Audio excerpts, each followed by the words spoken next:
নারী শিক্ষা এবং মহিলাদের অধিকার সম্পূর্ণ করার জন্য।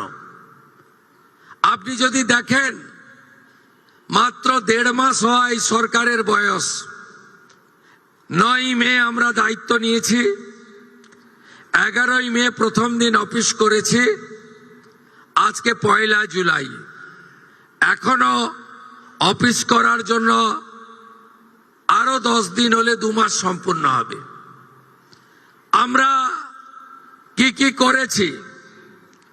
আজকে আমরা 1,60,00,000 যে আবেদনকারী, তার মধ্যে 26 লক্ষ বাতিল হয়েছে ফর্ম। তারা ক্রাইটেরিয়া ফিল আপ করেননি। যে ক্রাইটেরিয়ার কথা মাননীয় মালতী দি একটু আগে বলেছেন, কারা কারা যোগ্য বিবেচিত হবেন না।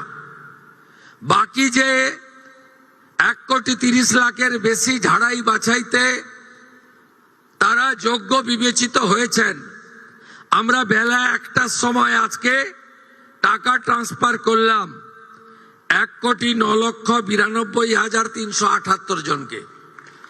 আজকে রাত্রি 12টা পর্যন্ত বাকিরাও পোর্টাল আপলোড হতে হতে তাদের অ্যাকাউন্টেও টাকা ঢুকতে শুরু করবে। কারা যেন বলছিলেন না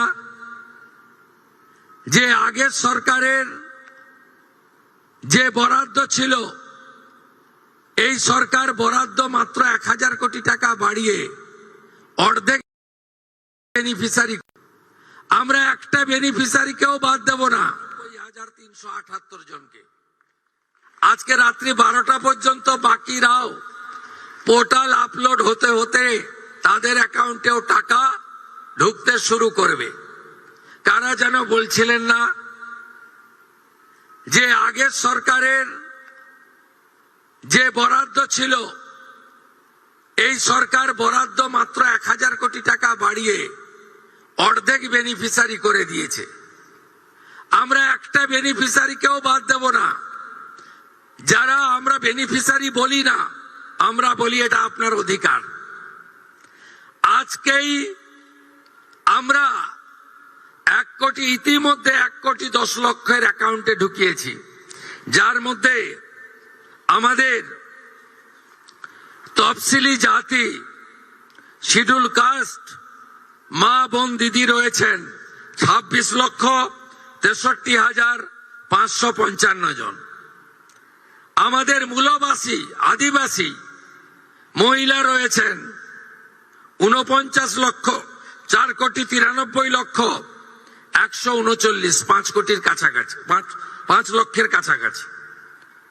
বেনিফিশিয়ারি ফ্রম হিল, পাহাড়ি এলাকা, দার্জিলিং, কালিম্পং, কার্শিয়াং, ওখানকারও আমাদের নেপালি গোর্খা বোন এবং দিদি, তারা ইতিমধ্যে অ্যাকাউন্টে পেয়ে গেছেন 1,22,628 জন।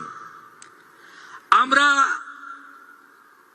লক্ষ্মী ভান্ডারের যে 2 কোটির কাছাকাছি লাস্ট অ্যাকাউন্টে গেছিল, আমরা যখন সার্ভে করলাম, আমরা দেখলাম 27 লক্ষ এমন লোকের, মহিলার নাম আছে যারা ভারতীয় নন বা ভোটার লিস্টে নাম নেই।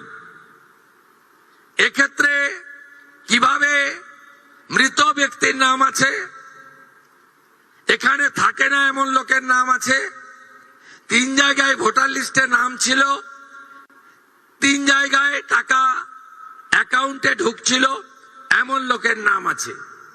আমরা এই লোকেদের নাম কেটেছি, কারণ সরকারের টাকা ভারতীয় ছাড়া অন্য কেউ পেতে পারে না, কোনো অভারতীয় পেতে পারে না।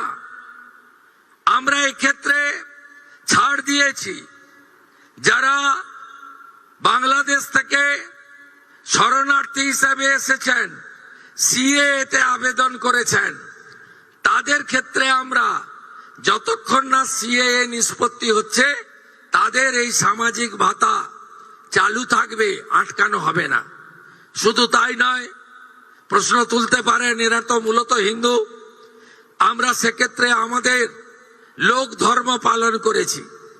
যারা ট্রাইব্যুনালে অ্যাডজুডিকেট হয়ে ট্রাইব্যুনালে আবেদন করেছিলেন, তাদেরকেও আমরা যতক্ষণ না ট্রাইব্যুনালে তাদের বাতিল বলে ঘোষণা করছে তাদের এই ভাতা চালু রাখার সিদ্ধান্ত গ্রহণ করেছি।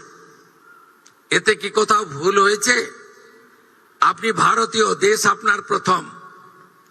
আপনি সরকারি এক্সচেকারের টাকা, ট্যাক্সের টাকা কোন অভারতীয়কে দিতে পারেন না। আপনি বলুন, আগের সরকার মহিলাদের জন্য চালু করেছিলেন 500 500 500।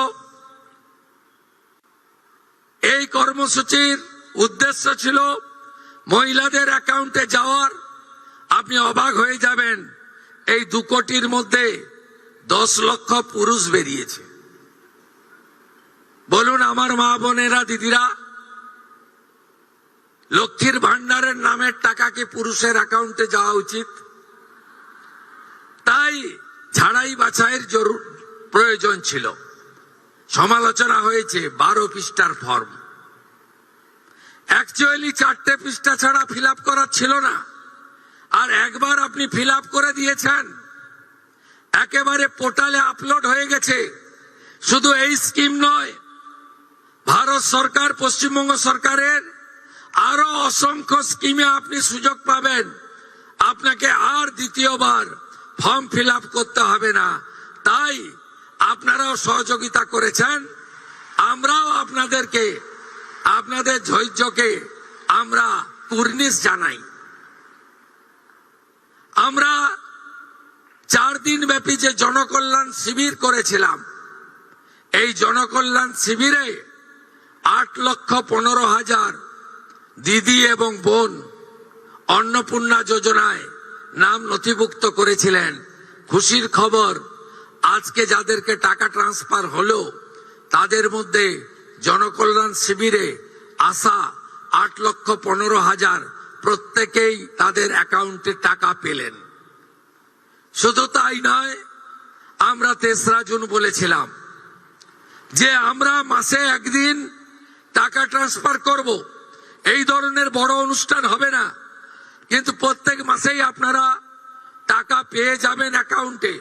এবং যেহেতু ফর্ম ফিল আপ এবং ভেরিফিকেশন পোর্টালে আপলোডের প্রক্রিয়া চলছে, পুরো জুন মাস সময় দিয়েছি, পুরো জুলাই মাস সময় পাবেন, পুরো আগস্ট মাসও সময় পাবেন।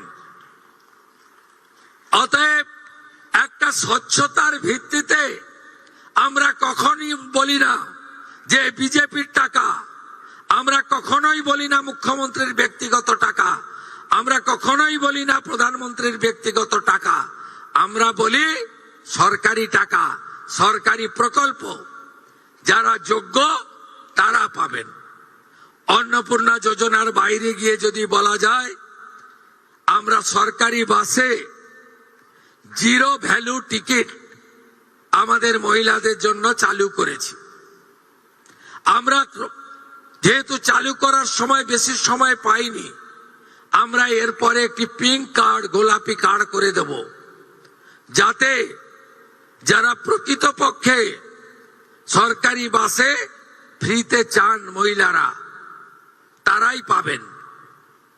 কারণ আমি দেখেছি বেশ কিছু সরকারি কর্মচারী, মহিলা দিদিরা, বোনেরা, তারা বলেছেন কেন আমি টিকিট কাটতে চাই,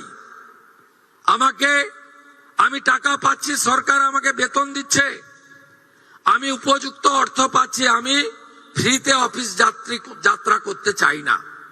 আমি তাদেরকে কুর্নিশ জানাই যে তারা চান যে এই ধরনের অর্থনৈতিক সাপোর্ট, সহায়তাযুক্ত কর্মসূচি কেবলমাত্র প্রকৃত প্রাপকদের কাছেই যাক, ছাত্রীদের কাছে যাক, চা বাগানের শ্রমিকদের কাছে যাক, অন্যান্য চিকিৎসা করতে আসা গ্রামের মহিলাদের কাছে ফ্রিতে তারা বাসে ভ্রমণের সুযোগ পাক। তাই আমরা একটি পিঙ্ক কার্ড তৈরি করে দেব, তার ফলে যাদের সরকারি বাসে ফ্রি প্রয়োজন সেটা পাবেন। এই কাজে